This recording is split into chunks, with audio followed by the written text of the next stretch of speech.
Hello, hello, hello everyone! Nakita nyo na ang ating mahiwagang teacup. Ibig sabihin, simula na ng 20% ang programang Puno ng Puso para sa mga seniors at kahit hindi pa senior. Pero ngayong hapon, tayo ay pinaunlakan ng ating napaka-espesyal na bisita, a long-time friend, a long-time co-journeyer. Walang iba kung hindi si Miss Pines de la Cruz. Miss Pines, mag-hello ka naman sa ating mga viewers, sa ating lolos and lolas, titos and titas.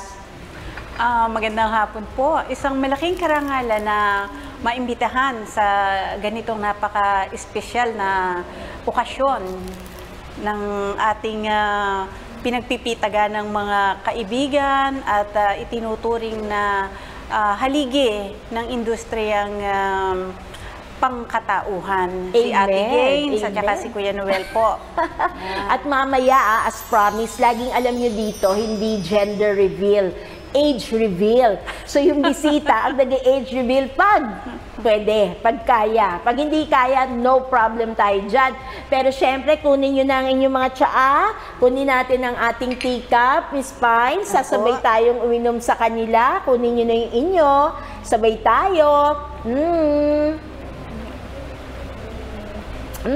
Let us praise the Lord. And give Him thanks. Alam mo ba, Miss Pines, napaka-special nitong kwentuhan natin. Kasi ngayong July, we are turning 40. Alam naman natin sa buhay, life begins at 40. So imaginein ho ninyo na naging bahagi tayong lahat ng lay force 40 years of gratitude and hope. Kaya nga itong mga pinagkukwentuhan natin, malinaw na malinaw, nakasabay tayo sa Jubilee year as Pilgrims of Hope. Kaya kataon naman, as we turn 40, balikan naman natin yung mga magagandang alaala at yung ating patutunguhan. Kaya ngayon pa lang, inaanyayahan na kita, Miss Pine, sa susunod na Monday. Kasi marami akong gustong itanong sa'yo, pati yung age reveal mo ay gagampan na natin maya-maya. So, Miss Pine, taga saan ba ang mga De La Cruz? Kasi ang De La Cruz all over the Philippines yan Saan ka ba tubo? Ipinanganak po ako sa Candaba, Pampanga, pero ayon sa aking mga magulang, ang ama ko, si Eulogio de la Cruz, ay mula sa San Miguel, Bulacan. Ang ina ko naman, na si Aquilina Sagum de la Cruz, ay tubong San Juan, Pampanga. So, sila po ay nagtayo ng munting bahay dito na sa baryo ng Dulong Ilog. Ang Dulong Ilog po ay nasasakupan nito ay Candaba, Pampanga, pero Tagalog region po kami. So ang ina ko ay tubong Kapampangan, ang ama ko naman ay tubong Katagalugan. So kaming magkakapatid po ay ipinanganak sa isang simpleng pamumuhay. 8 po kaming naging anak nitong si Inang Kili at si Tatang Kelly. 8. Actually, nung panahon po na yon, nagiging katatawanan na lang ngayon. Ang sabi nga, nung panahon na yon, mahirap pero mayaman sa anak, sa pamilya. At nung panahon na yon, wala pa pong kuryente sa amin. Totoo po yun. So, inabot malaking factor pala yun, kaya dumadami ang mga anak nung araw. Pag sinabi po kasing alas 6 sa probinsya, sa baryo, lalo na sa amin, kung tawagin ay liblib na baryo, gabing-gabi na yon dahil wala nga kuryente at wala ring transformasyon. So, umiikot ang mundo sa amin sa loob ng oras na nagbukang liwayway hanggang sa mag-aalas 5, alas 6. Ayun. Kami po ay... So, ibig sabihin nun, Miss Pines, nung panahon na yon, pag mag-aalas 6 na, parang curfew na, taguan na, uwian na talaga lahat ng tao. Kasi parang sabi mo nga, hating gabi yung description Ang totoo po, doon sa kinalakihan kong baryo nung mga unang panahon na yon, masasabi natin na malayo kami sa kabihasnan. Wala po kaming kapitbahay, kaya sa ayaw at sa gusto, doon lang kami umiikot sa aming maliit na bakuran. At ang magkakaibigan lang, kaming magkakapatid. Kaya kung ititrace natin kung bakit kung tawagin sa salitang ano, ay napakalapot na samahan, napakakin ng pagmamahalan at samahan ng magkakapatid dahil wala yung teknolohiya at wala yung maraming mga kaibigan or kapwa-bata na makakasalamuha. Parang kayo lang talaga. Kami lang po. So, Miss Pines, that is a very good word, malapot. Malapot yung pagsasamahan. Yes. So, relate na relate ang mga lolos and lolas natin dyan. Kaya noon, talagang yung pain ng isa, ramdam ng lahat. Concern yung lahat. Kasi, sabi mo nga, they stick it out together. Yes. Yung lapot na sinasabi natin, yun yung lagi ko naririnig sa mga magulang namin. Talagang very, very stick yung samahan. And ang isa ko pang obserbasyon ko para sa kapanahon na natin ngayon, wala yung tinatawag na kompetisyon sa magkakapatid. Kung hindi, maaaring sa upbringing din po yun or sa pagpapalaki na ginawa ng magulang. Gusto ko po palang bigyan ng honor dito yung aking mga magulang, si Inang Kili, si Tatang Eli, na parehong walang pinag-aralan. Sila yung sinasabing mga no read, no write, pero ang napakalaking influence na ginawa sa amin na magkakapatid, palakihin kami na may takot sa Diyos. Yung pagmamahalan sa pamilya, ang prioridad. Huwag maghangad ng sobra. Kung ano lang yung makakaya, yun lang ang aming pagdamutan, pagsaluhan, at pagkasyahin. So, Miss Pines, mga gintong aral yan na talagang naibahagi sa inyo. Yung description mo is with all humility, no read, no write. Yes. Pero yung wisdom, kagandahang loob na i-turn over nila sa inyo ay mga bagay na hindi sa paaralan natututunan, kundi kusang loob yan, kagandahang loob yan ng pagkatao talaga.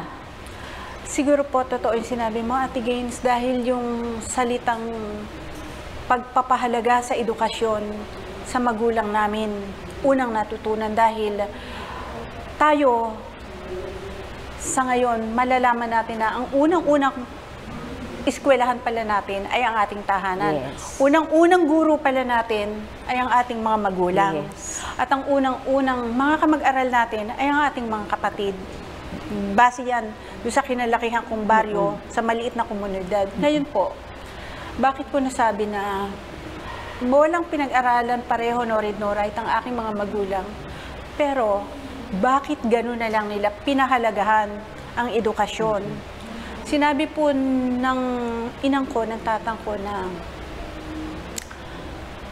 mga anak, wala kaming maipapamanang material na bagay sa inyo, pera, pero edukasyon ang gusto namin na makuha ninyo dahil yan ang kayamanan, pamana na hindi maaaring makuha ng kahit na sino. Yan ay sa inyo. Kaya yung pagpapakahirap namin, pahalagahan ninyo. Kami, walang pinag-aralan. Kayo, pag-aaralin namin kayo.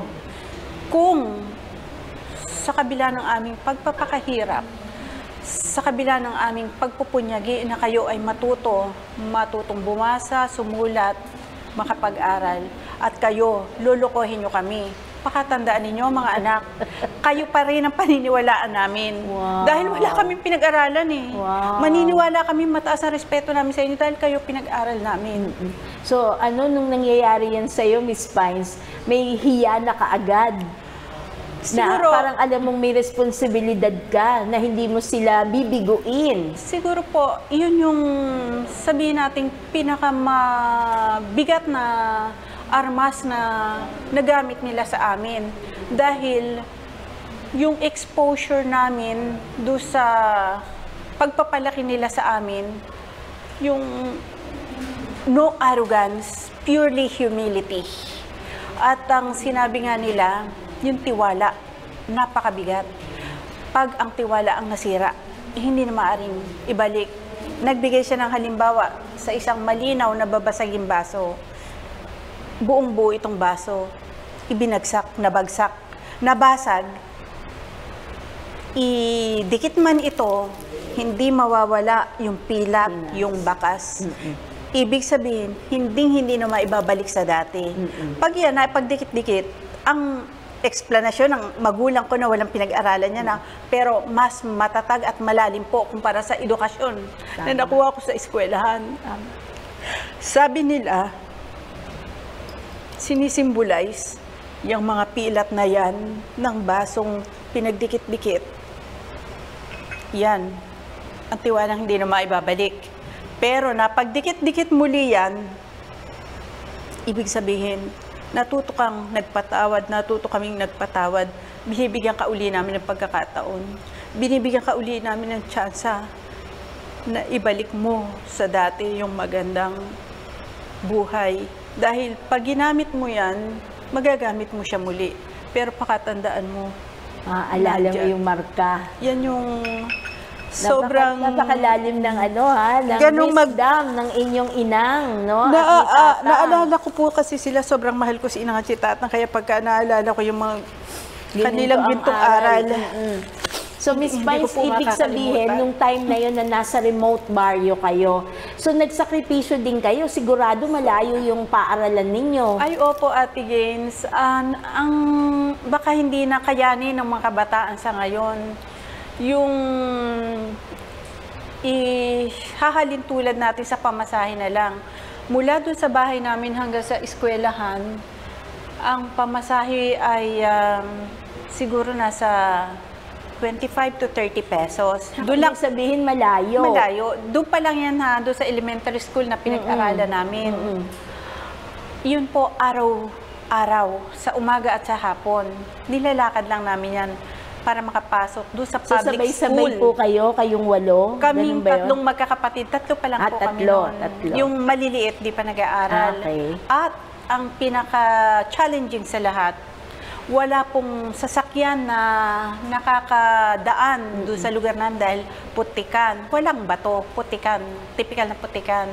Dahil wala pa nga kuryente. So, the only transportation, kung transportation na matatawag, kung alam nyo yung tinatawag na, hindi siya karitela, kariton, na ang naghahatid ay kalabaw. Pero kami, palay ang isinasakay doon yun na lang sasakyan. Pero kami, lakad dyan, araw-araw. So, hindi ka ba nagkaroon ng chance? Kasi bata ka lang noon. Hindi ka ba nagkaroon ng time na sabi ko, ayoko na, pagod na ako, ayoko na mag-aral? Siguro, hindi po ganun ang naipamulat sa amin dahil yung mga ganun sigurong isipin, kung nakakakita tayo ng pagkakataon ng halimbawa sa magulang, sa kapaligiran. Pero hindi po yun ang pinamulat, kaya ang nasa isip namin, kailangan kaming makatapos dahil ang pangaral sa amin ng aming magulang ay, anak, para makaahon kayo sa kahirapan, mag-aral kayo. Hindi namin sinasabi na pag-aaralin namin kayo para maiyahon nyo kami sa kahirapan. Dahil kami, nakaya na namin kahirapan, hindi namin alam kung kakayanin ninyo. Kaya sa pamamaraan na naiisip namin, bukod sa maiaahon kayo sa hirap ng buhay, makukuha nyo pa yung respeto ng tao. Ang masakit sa akin, grade 3 na po siguro ko, yung narinig ko na sinabi lagi ang inang ko kasi, ang tatang ko less talk, ang nanay ko ang more talk. Pero physically, ang tatay ko, never kaming pinalo, tinampal. Nanay ko pa, yung palo, totoo. Ngayon, punishment na yan. Sabi po ni inang noon, hindi nyo kailangang maranasan na insultuhin dahil wala kayong pinag-aralan. Hindi nyo kailangan na manahin yung kahirapan namin. Kailangan, inianak namin kayo, obligasyon namin kayo sa mata ng Diyos at ng tao. Pero, hindi namin sinasabi sa inyo na obligasyon nyo kami na pag kayo lumaki, nakapag-aral, nakapagtrabaho, kami ang paglaanan ninyo. Siguro, bonus na lang sa amin yun kung kayong mga anak namin, bigyan nyo kami ng importansya or abutan ninyo kami. Isang hindi ko malilimutang sinabi po ni inang, kahit nahihiga kami sa pera, pero iba yung alala at bigay ng anak. Kahit may 50,000 piso kami, walang higit na sarap ang idudulot ng 5 piso kung yun ay bigay, Galing sa anak. bukal, galing sa anak. Yes, ang ganda naman. Napakalalim ng kanilang pagpapalaki sa inyo. Pero nung nangyayari yan, may awayan din ba kayo magkakapatid? Typical mga bata din bang kayo na takbo dito, takbo doon, sumbong dito, sumbong doon? Siguro po, normal yan dahil ang masasabi ko sa ngayon, dahil sa edad ko na ngayon, mula nung kabataan hanggang ngayon, sa napag-aralan kong realidad ng buhay, walang perpektong samahan, walang perpektong pagkakaibigan, walang perpektong pamilya. Meron din po kami niyan. Siguro kung di namin nararanasan yung ganyang pag-aawayan, hindi kami magiging matatag at di namin makikita yung kamalian ng bawat isa. Sa pag-aawayan po, petty quarrel. Halimbawa, syempre mahirap kayo. May mga tasking, paghuhugas ng plato, pagpupunas ng sahig, kawayan yung sahig namin, pag-iigib ng tubig, pagluluto. So may mga tasking, ang pinakamagaang na tasking sa pinakabata, pinakamahirap na tasking doon sa pinakamatanda. Ngayon, dumarating po yung time na may pakisuyo ang isang kapatid. Ikaw na muna maghugas nito ng plato or ikaw na muna magpunas nito. Siguro, oo lang. Pero, o kaya naman, ayoko, hindi ko naman trabaho yan, mabigat yan. So, yung gano'n nagkakaroon ng talo-talo. Kapatid, Nagiging mabigat lang yung awayan kapag dumating ang nanay na nagalit dahil marumi ang bahay, marumi ang plato, may paluan na. Pag may paluan na, babalik na ngayon yung sisi. Kung ginawa mo yan, hindi ako mapapalo. Kung tinulungan mo ko, natapos yan. So, para noon, hindi ko pa naintindihan. Pero ikaw, Miss Pines, ano ang laging assignment mo noon? Paghuhugas ng plato. Naku, di naging expertise mo yung paghuhugas ng plato. In fact, naging ano na po yan, siguro ko muna, i-condition ko na yung isip ko, ganun pala. Pag na-condition mo na isip mo, hindi ka na nahihirapan. Naiisip mong, yun naman lagi, kaya wala kang choice. So, instead na isipin ko na mahihirapan ako dito, yun ang gawin ko hanggang sa, until such time na nai-enjoy ko na yung paghuhugas hanggang ngayon. Mabait na anak to, so walang dabog-dabog effect, walang mga ganon. Meron din po siguro nung kabataan, sa ngayon wala na. Tapos nung iyong pag-high school, pagka-college, kailangan mo na bang iwan ang inyong baryo? O doon ka rin talaga nag-high school? Yun Pero po, pa-Manila ka na niyan siguro nung kolehiyo. Ang totoo po niyan, dahil sa hirap ng buhay, hindi kami sabay-sabay na pag-aral. Pagka-graduate mo ng elementary, stop muna para to give way to the other, kasi 8 kami, to the other members. Kasi pag pinagsabay-sabay, di po kami kakayanin. So yung bago ako nag-high school, naiwan sa akin, yung hindi huminto, yung ate ko, yung panganay, siya yung dire-diretso. Yung pangalawa po kasing kapatid ay hindi nawawala kasi sa pamilya yung tinatawag na black sheep. Yun ang sabing, ang tawag noon, sutil, pero ngayon, ina-address ko siya na siya yung pinaka-challenging na kapatid. So, yun yung lagi nang aaway sa akin. Dahil hindi ko kayang lumaban, mananahimik ako. So, ngayon, nung nag-aaral na ate ko, ako yung naiwan sa bahay. So, basically, all the household chores, ando si laba, si luto, kasi malaki na Yan ang haharapin mo talaga pero lahat. elementary pa yan, ha? Oo. Piling, malaki ka na. So, after 1 year, saka ako mag-aaral ng high school. Nabanggit nyo po, kung tumira ba kami sa iba o doon pa rin, same bahay pa rin po. And katulad ng sabi ko, naglalakad kami mula sa bahay namin hanggang eskwela ng elementary. This time, double or triple.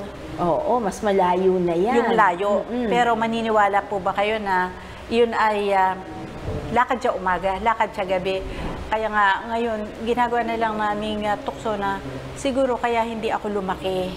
Kaya ito na lang yung height. Even yung ate ko po, 4'11 lang siya. Ako, umabot naman ako ng 5. Ayun. So, lolos and lolas, maganda itong nagiging kwentuhan namin at alam kong nakaka-relate kayo kasi marami dyan ang mga kwentuhan kung gaano kalalayo, kahabaan sila, kung ilang kilometro daw ang kanilang mga nilalakad at ang ilang lolos and lolas natin nagkukwento pa kung saan sila umiinom ng tubig sa haba ng kanilang nilalakad. May mga areas daw sila na ganun ng poso at doon makikiinom. These are all part of our memories. Apo. Pero Miss Pai, sa mga kinukwento mo sa amin, napakatatag nung naging pundasyon ninyo sa inyong inang at sa inyong tatay, ano? Sa inyong amang. Kasi sila yung naging stronghold ninyo. Kaya magaganda yung vision ninyo, maganda yung pagpupursige at pagpupunyagi ninyo. So hindi naman sumama ang loob mo na you had to stop para maka-forward yung iyong ate. Bata ka nun eh. Siyempre, ano ka pa nun, fragile ka pa. Hindi naman po. Again,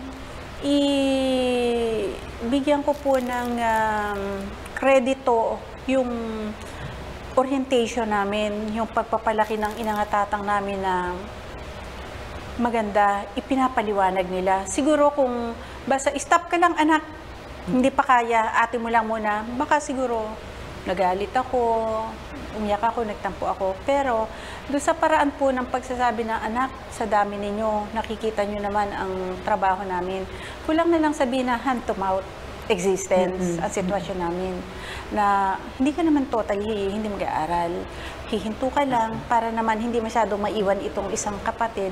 So, ang tawag nila doon, so yung one at a time is, anda-anda mo na anak. Oh. So, yung bawat miyembro ng pamilya naman ay may sakripisyo po. Ang maganda lang sa pagpapalaki sa amin ay ipinapaliwanag na maghihinto ka muna. And yung maganda po kasi yung alam mo kung hanggang kailan. Hindi yung hinto, hanggang kailan pa yung nakatingala ka lang, di mo alam. Sinabi niya, 1 year. So, ako, condition ng mind ko, mo. okay, sige, mag-ano lang muna ako. After 1 year, mag-aaral naman ako.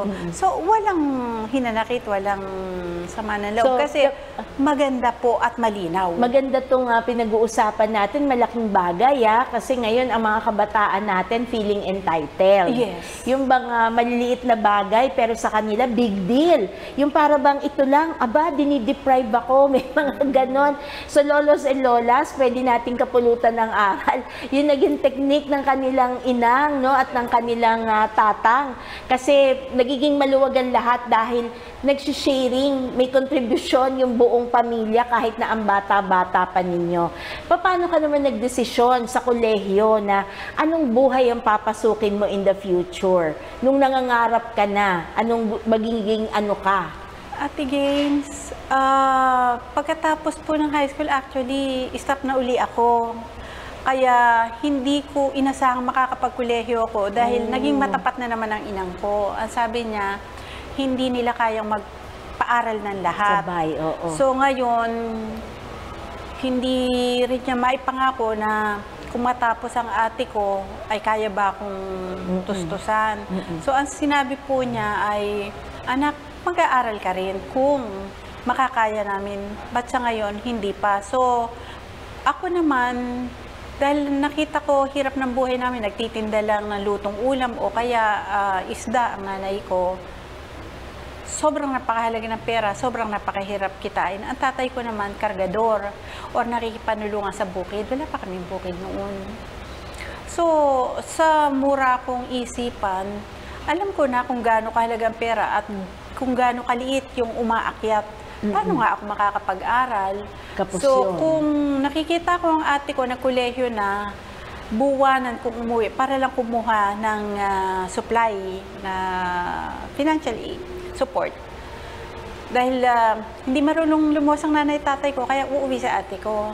So, kung gano'n ang situation, parang sa bata kong isip, parang ang naging dating sa akin, pakonsuelo de bobo lang yung sinabing pag-aaralin pa ako ng college. Pero siguro nga dahil ang orientation, wala yung magtanim ng galit. Kaya nakakondisyon ako na hindi na ako mag-aaral. So nangarap na lang ako na ang tanong ko, pagka vocational po ba, kakayanin nyo? Sa nearby bayan lang yun. Pagsusumikapan daw nila. Sinabi ko, yun ang kagandahan naman po pala ng sharing, sinishare sa magulang. Sabi ko, siguro kung mag-aaral na lang ako ng pagiging mananahi, modista, makakatulong pa ako. At kung gaganda ang sitwasyon, magiging magaling akong mananahi, papangarapin ko, yun na po yung big dream sa akin. Papangarapin ko na magkaroon ako ng sarili kong dress shop. Sa munti kong imahinasyon, wala si college. Ang nasa isip ko, pagka ako'y naging magaling na mananahi, wala pa yung mga RTW na yan nung panahon na yun eh. Marami akong magiging kliyente. Sa akin magsisipanahi, ay magsisipagpatahi. Baka umasenso ako. Baka yung sinasabi kong maliit kong dress shop, maging malaki. So, Miss Pines, nakakatuwa ka yun po kasi yung alam mo na imagination ko. itong choice na to medyo malabo. Hindi ka huminto na mangarap, hindi ka humintong umasa na meron pang buhay, hindi lang ito. So, ang alternative mo, pagiging modista. At nakakatuwa kasi yung pangarap mo, hindi lang matutong magmanahi. Andun ka na sa punto na marami akong magiging kliyente, magpapatahi sila sa akin, and that is something positive. Kasi ang nasa isip ko po noon, nangangarap lang naman ako pero ang pangarap ko, pagka ako'y naging magaling at sikat na mananahi, nagkaroon ako ng malaking patahian, yayaman ako. So, sa batang isip, hindi man ako mapaghangad, pero nag-isip pala ako yumaman. Tama. So, yung nakontento ako doon na isang araw mag-aaral akong manahi. Pero siguro po yung pagiging responsable naman ng magulang ko na sinabi nga nila na responsibilidad namin kayong mga anak sa mata ng Diyos, sa mata ng tao, hanggat kaya namin. Pipilitin namin na maibigay sa inyo yung nararapat na buhay, hindi man maalwan, hindi man mayaman, pero yung hindi kayo lilibakin, hahamakin ng tao. Sige. Hindi kayo maaagrabyado. O anak, na pag-ipunan na namin or naipangutang na namin. So, yun po yung start ng hindi na natuloy yung pangarap kong maging modista. Magkaroon ng dress shop. Nag-aaral na ako ng Maynila. Ayun. So, yung pagpunta mo naman ng Maynila, another challenge yan. Kasi biglang napahiwalay ka sa magulang. Opo. Pero, ang kagandahan naman noon, yung first year college ko, kasama ko pa ate ko. Ito pa yung nakita kong sobra kong pinapahalagahan sa sakripisyo ng magulang namin. Alam nila kung gaano kahirap at gaano kagastos ang magpaaral sa Maynila. Ang sabi nagkaroon ng siguro wrong impression, connotation, yung nanay namin, yung tatay namin na base doon sa mga taga-baryo, taga-amin na nag-aaral, ang akala nila pag naka-dorm is safe. Akala nila, yung naka-boarding house lang, yun yung napapariwara kasi walang discipline. So kahit gaano kahirap ang buhay, pinilit nila na i-dorm kami ng ate ko. So yung first year ko, naka-dorm, medyo malang dormitory. Kasi ang pagkakaintindi, hindi naman sila lumuluwas ng Maynila, kwento lang ng kababaryo na exposed sa Maynila. Sa dormitory, yung titirhan niyan, may gwardiya. May sariling higaan, safe, nakahiwalay ang area ng lalaki sa area ng babae. Napaka-konserbatibo po ng pamilya ng panahon na yon. So doon nakitang, ay, safe ang anak ko, di ako mag-aalala. At may curfew, yun ang pinakamahalaga sa kanila. Hindi yan na pwedeng umuwi ng beyond 9 or 10. So kahit gano'ng hirap po, nakapag-dorm kami ng ate ko. Pero lingid siya kaalaman ng magulang ko. Dahil lang nasa dorm, sabihin natin, nandun yung middle class, nandun yung mayayaman, andun ang totoong temptation. Dahil andun yung may mga bisyo. So, ibig sabihin, taliwas dun sa inaasahan nila.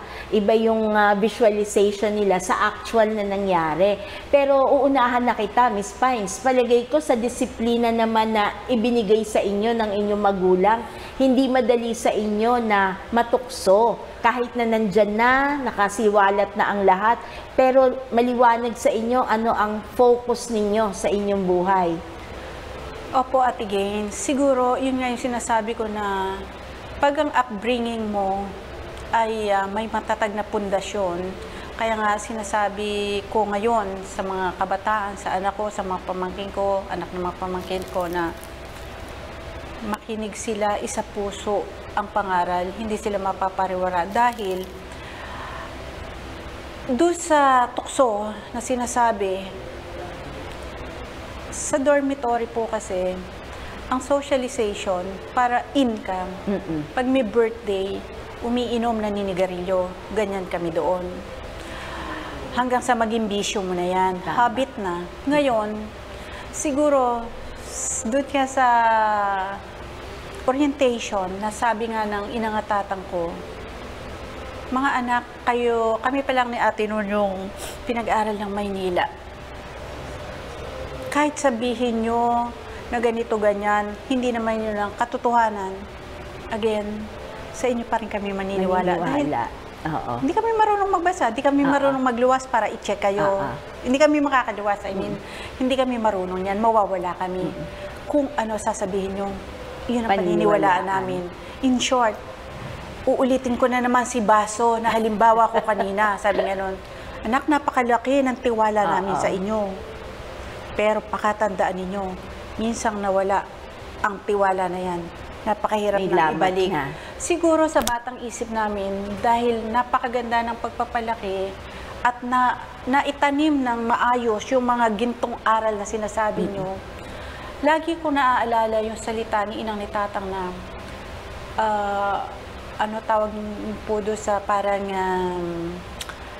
flower of their tongue na pumuputok ang ulo namin sa init ng araw, paglalakad, pagtatrabaho sa bukid, pero binabaliwala namin ang pagod para lang yung aming kikitain, maipon, mayroon kayong magastos, may maipadala kami every end of the month. Ngayon, kung kayo pala ay naglulustay, nagpapakasaya lang sa Maynila, uuwi kayo rito, hihingi kayo ng pera, sasabihin nyo pambili ng libro, pangbayad ng ganito. Pero hindi naman pala, anak, hindi kami ang niloloko nyo, sarili nyo. Siguro yun ang natanim sa utak namin, kaya kahit gaano kasaya, sumasama kami. Pero paggastos nila, sige lang, marunong akong manigarilyo nun, marunong akong uminom, pero ang limitation ko, hindi ako gagastos at hindi ko gagawin bisyo. Pero good for 1 to 2 sticks lang ako. Dahil 3, mahihilo na ako. Sa beer, isang bote lang ako. Beyond that, baka makasanayan ko. So, napakalalim po. Yung tiwalang sinabing once na wala. Mabigat yung paalaala na yun, no? At baon mo yun hanggang Maynila. Kung lahat pakikinggan yung ganon at bibigyan ng importansya, hindi po mawawala at hindi matutokso. So, Miss Pine, sa dulo ng lahat ng yan, gusto ko pang magtanong pero naubusan na tayo ng panahon, pero inaasahan ko ang pagbalik mo uli sa susunod na Monday. Pero gusto ko lang para hindi nakabitin ng lolos and lolas natin, lahat ng pagsasakripisyo ninyo, ni Tatang at ni Inang, ano ang graduation day mo? How was it like? Nakaluwas ba sila ng Maynila for that graduation? In fact, nung graduation po ng college ko, hindi sila nakapunta pareho. At hindi rin ako umattend ng actual graduation sa PICC kasi kakulangan ng pera. Pero ang pinaka-importante po, nag-uwi ako ng diploma. Ito po ang pinaghirapan ninyo. Amen. Good thing is, nung nakapagtrabaho na ako, nagtuloy ako ng pag-aaral, kumuha ako ng master's degree. Nung mag-graduate ako sa aking masteral, nakaluwas na iluwas ko po Wow, si Tata let us Maria. praise the Lord. Yun po ang So, hindi lang pala nagtapos sa graduation, nagkaroon pa ng masteral. Kaya malalim ang pinaghugutan, that is our point of gratitude. At yung ating patutunguhan, aabangan ho natin sa pagbabalik ni Miss Pines de la Cruz sa darating na Lunes. At sa ating pagtatapos, gusto kong sabihin ang magandang katagang ito ni Pope Francis nung siya'y nabubuhay pa about gratitude. Ang sabi niya, joy springs from a grateful heart. Truly, we have received much, so many graces, so many blessings, and we rejoice in this. It will do us good to think back on our lives with the grace of remembrance. Gratitude and hard work, these are two pillars of the spiritual life. Perhaps we need to ask ourselves, are we good at counting our blessings? Maraming salamat, Miss Pine, sa pagpapaunlak mo sa amin. Ang honor hindi sa iyo, kung hindi sa iyong inang at sa iyong ama, na kung hindi sa kanilang mga gininto ang aral, ay hindi mo mararating ang mga pangarap mo at kung nasaan ka kasalukuyan. So napakarami nating napulot na gintong aral, kaya sa darating na Lunes, abangan ho natin muli ang mas marami pang kwento, marami pang revelasyon na ibabahagi sa atin si Miss Pines de la Cruz. Laging tandaan, ngayon na nagdiriwang ang Layforce ng 40 years of gratitude and hope, alalahanin natin that Layforce is not just a place of formation, but an experience. So lolos and lolas, muli kayo magbabalik sa inyo sa susunod na Lunes. Abangan natin ang pagbabalik ni Miss Pines de la Cruz. Bye-bye!